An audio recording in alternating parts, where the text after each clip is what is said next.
Hello, Brooke with RO Relocation back for another installment on what to expect in your move in 2026. Let's talk about inventory and bulky items. I had a question on my last post about what about a safe? Yes, we move safes. Sometimes we need specialty equipment for that.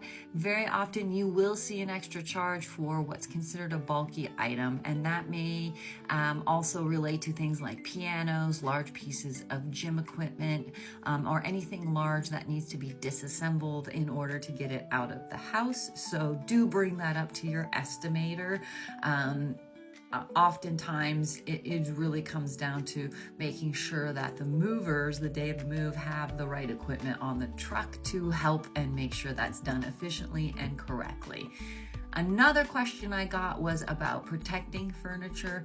Yes, we absolutely protect the furniture. We are going to blanket wrap it, shrink wrap it. Sometimes we even put cardboard around certain items, china cabinets with glass doors, because we want to do the best job possible. So that means we want to get things there without damage. If your moving company isn't providing moving blankets and they're not wrapping all the furniture, they are opening the door to damage, and that's not something a professional moving company wants to do. So our estimates include the cost of all of those things inside of the move quote itself, unless it's specialty, like for example, a grandfather clock that needs extra handling to move properly. That can incur an extra fee.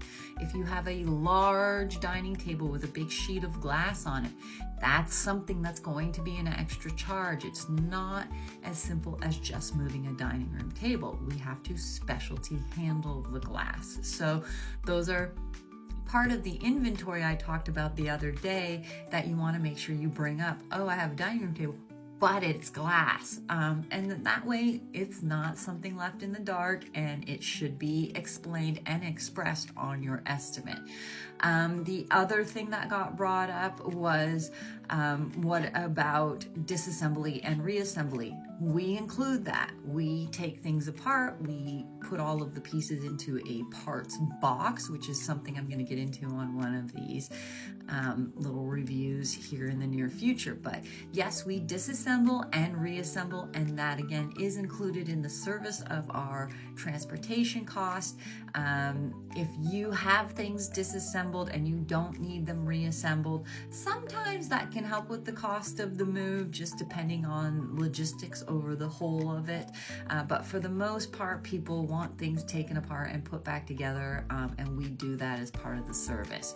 So if you have any questions specifically regarding moving estimates or moving certain items, please feel free to reach out and ask me on here. Leave it in the comments, direct message me, or go ahead and head over to our website and fill out the form. Hope this helps.